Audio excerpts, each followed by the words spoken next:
Você sabia que o frio não existe, que ele é simplesmente a ausência de calor? Quer saber mais? Vem comigo!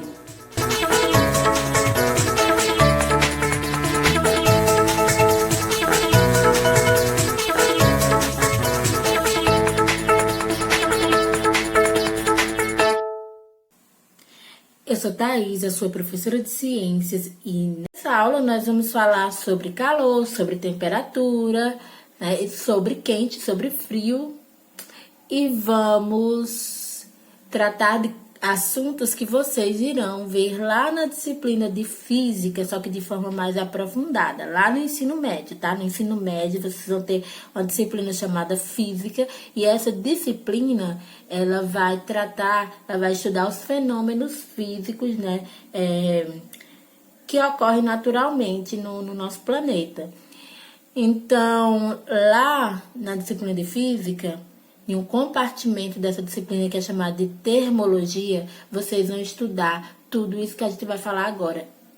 Vocês precisam sair daqui do ensino fundamental, tendo domínio desse conhecimento, sabendo as definições, né, que compete ao que vocês vão estudar na física, porque aí, quando vocês chegarem lá, vai ser muito fácil para vocês, muito mais fácil para vocês poderem compreender o conteúdo, tá? Então, vamos lá, prosseguindo com a nossa aula.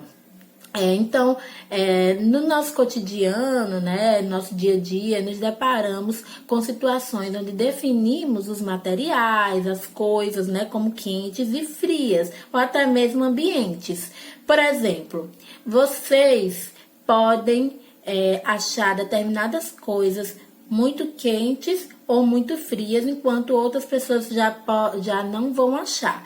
Então, por isso que essas definições de quente e de frio, elas não têm um valor científico, porque elas variam de indivíduo para indivíduo, de espécie para espécie, né? Por exemplo, aqui na minha região, ó, já deve imaginar onde é que eu moro, né? Na região Nordeste.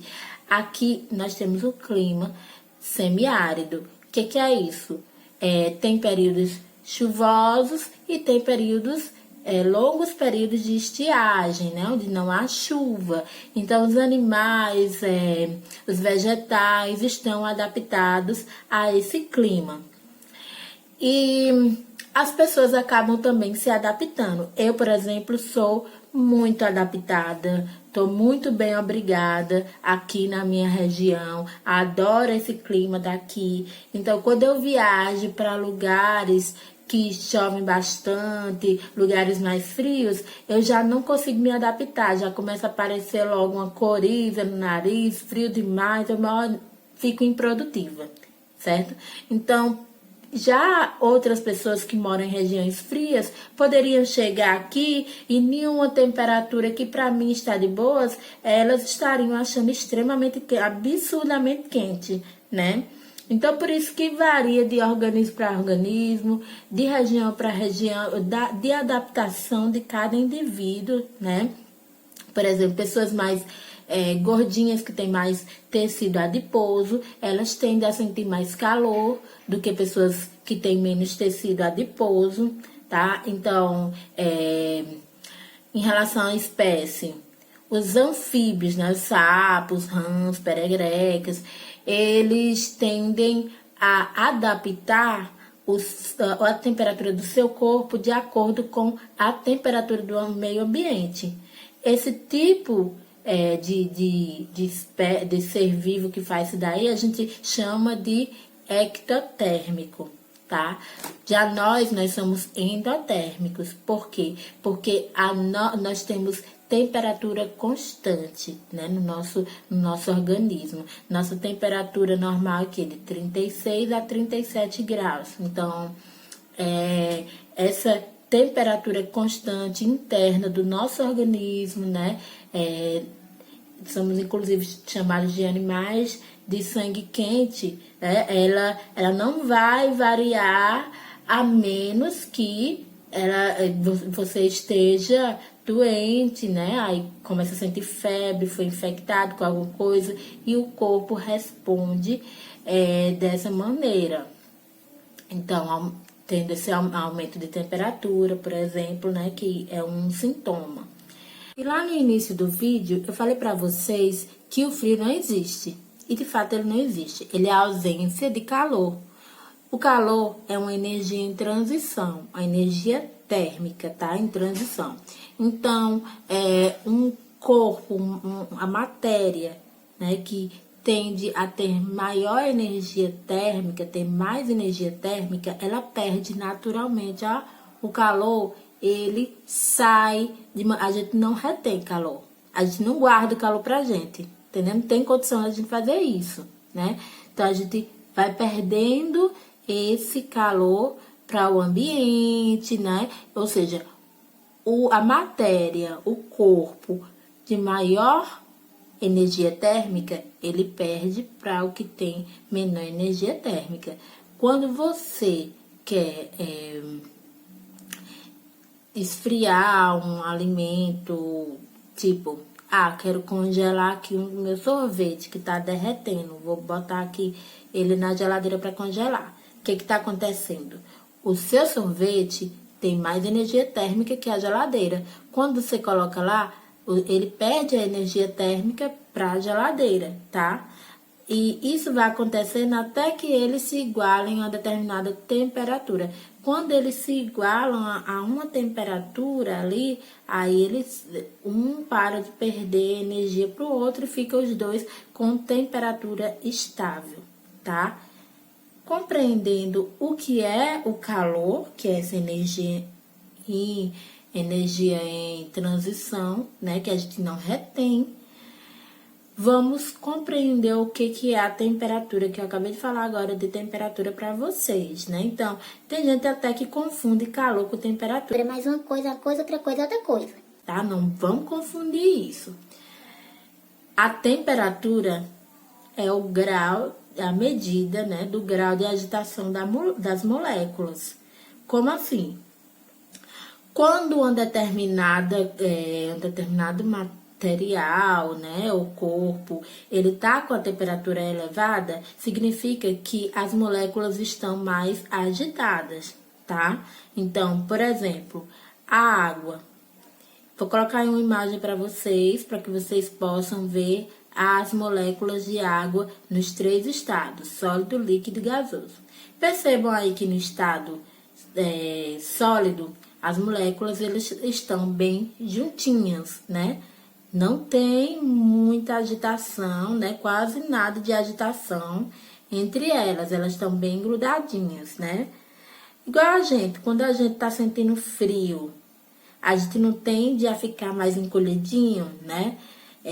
Se tiver perto de outras pessoas, tá muito frio, a gente já se chega logo para perto da pessoa, para poder trocar essa energia aí térmica, para a gente se manter aquecido. Não acontece isso? Então, a molécula de água também acontece isso com ela, ó. Ela fica mais juntinha quando ela tá perdendo essa energia térmica, né? Que provoca essa agitação das moléculas. Veja aí a água no estado líquido, veja que as moléculas elas estão mais afastadinhas, né, mais agitadas, porque elas começam a receber a energia térmica que provoca essa agitação entre as moléculas. Já no estado gasoso, as moléculas de água elas se separam, né? E a gente pode perceber isso no vapor d'água, quando a gente quando a gente ferve a água, né, na nossa cozinha, nosso fogão. Normalmente coloca água ali para ferver, para fazer um café, fazer alguma coisa. E aí a gente vê aquele vapor d'água subindo. Então ali as moléculas de água estando bem agitadinhas, se separando uma das outras, né? E ocorre esse surgimento desse vapor d'água, ok? Então, vimos que a temperatura, o quê? É a grandeza que mede o grau de agitação das moléculas, tá? E quando a gente mede alguma coisa, a gente compara alguma coisa. Do mesmo jeito, nós fazemos com o termômetro. A gente pega esse termômetro para medir a temperatura o grau de agitação das moléculas, né? A temperatura de algum indivíduo, né? Então, existem dois tipos de termômetro, o termômetro digital e o termômetro analógico. O termômetro analógico, ele funciona a partir da dilatação de líquidos existentes nele, no caso, na maioria das vezes é o mercúrio que está ali dentro, né? Então, ele se dilata, é um líquido, é um metal líquido que ele se dilata na presença de temperaturas mais elevadas, né? Então, temperaturas acima de 36 graus Celsius, ele já começa a se dilatar e dá pra gente, a partir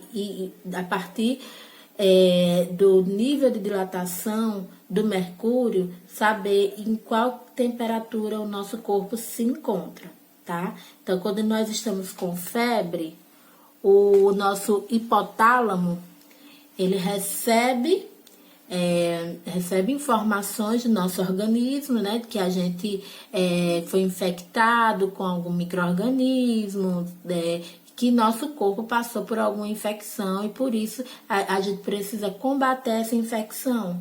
E o nosso hipotálamo começa a mudar a temperatura do nosso organismo, aumentar a temperatura para que a gente possa permanecer quente, tá? E aí ocorre esse fenômeno aí natural do nosso organismo, que é a febre, que é muito importante que aconteça, inclusive, porque isso significa que o nosso corpo, ele está reagindo, ele está combatendo aquele agente que está nos causando uma determinada doença, né? Então, a febre, ela não é uma doença, ela é um sintoma. A partir do século XVI, os cientistas, eles já procuravam estudar a melhor maneira de medir a temperatura nos corpos dos indivíduos, né? Mas foi... Peraí, que eu vou falar o nome dele direito, peraí. Daniel Gabriel Fahrenheit, tá? Ele que no século XVIII... trouxe a melhor forma, uma forma mais adequada para medir a temperatura dos corpos, tá? Depois de Fahrenheit, veio Celsius, veio Kelvin, então, os países, eles utilizam essas três escalas. Alguns países utilizam Fahrenheit, outros países utilizam Kelvin, outros países utilizam o Celsius para poder medir a temperatura das pessoas, do ambiente e daí sucessivamente. Vocês vão estudar melhor essas escalas, mas aí na frente. Mas eu quero que vocês entendam o seguinte, que cada um desses cientistas, né, tanto o Daniel Gabriel Fahrenheit, né, o Celsius, que o nome dele é Andrew Celsius, acho que eu tô falando o nome certo, e o William Thomson, que é o Kelvin, né, conhecido como Kelvin, cada um deles estabeleceram pontos fixos, comparando temperaturas a um determinado padrão estabelecidos por eles, por cada um deles. Então, o Fahrenheit, que foi o cara que criou também o termômetro, né? O termômetro de mercúrio. Né, palma para esse cara, né, extremamente genial, facilita bastante as nossas vidas. Então, o Fahrenheit, ele utilizou como um padrão, como uma temperatura padrão, a temperatura onde uma mistura feita por ele de água, sal e gelo, essa mistura ela estivesse em condições estável, né? Então, nessas condições, ela estaria em 32 graus Fahrenheit. A partir do momento em que essa temperatura começa a sofrer mudanças e aumentos, né? E passa a entrar, e essa mistura passa a entrar em ebulição, ele estabeleceu essa temperatura como 212 graus Fahrenheit. Então, a escala de Fahrenheit, ela varia entre 32 graus Fahrenheit e 212 graus Fahrenheit, onde 32 é essa mistura feita por ele em condições normais, condições de temperatura, né? Tidas como normais, né?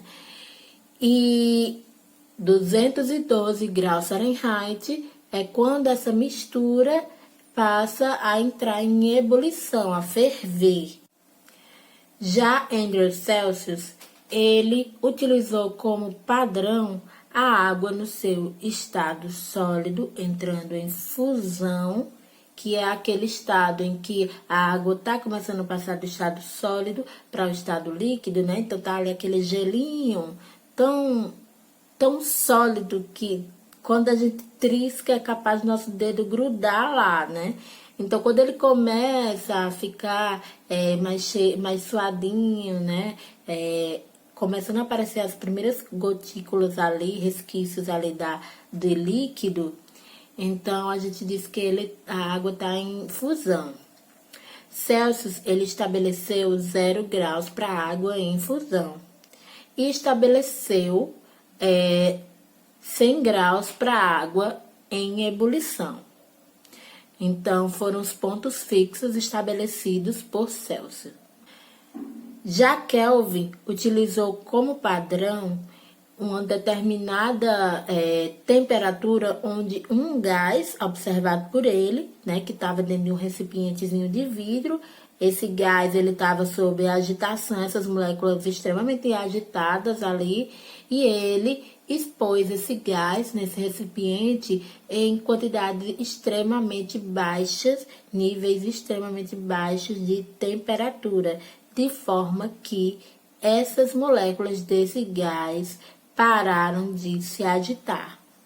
Então, ele estabeleceu essa temperatura onde o gás parou de se agitar, as moléculas de gás pararam de se agitar como zero absoluto. Ele definiu que nada era mais frio, nada era, não existia uma temperatura mais baixa do que aquela, tá? E por isso que a gente não define Kelvin como graus, entendeu? Porque não tem nada abaixo do zero absoluto, segundo Kelvin. Então, a partir desse zero absoluto, as coisas tendem a ter temperaturas mais elevadas. Então, ele parte do zero para temperaturas mais elevadas. No Fahrenheit e no Celsius, nós vamos encontrar temperaturas negativas. Então, costumamos dizer que determinado país está ali com a temperatura abaixo de 0 Celsius ou 0 Fahrenheit abaixo, né? Aí a gente chama temperaturas abaixo como temperaturas negativas. Já em Kelvin não vai ter, porque Kelvin a temperatura estabelecida por ele, né, o ponto fixo estabelecido por ele é o zero absoluto, onde nada é abaixo daquela temperatura, a temperatura mais baixa, né, estabelecida por Kelvin. Bom, gente, eu espero que vocês tenham compreendido essa aula que continua, né? Onde nós falaremos na próxima aula sobre propagação de calor. E se tiverem alguma dúvida, coloca aí nos comentários que eu irei responder com muito prazer, tá? Um beijo para vocês e até a próxima aula.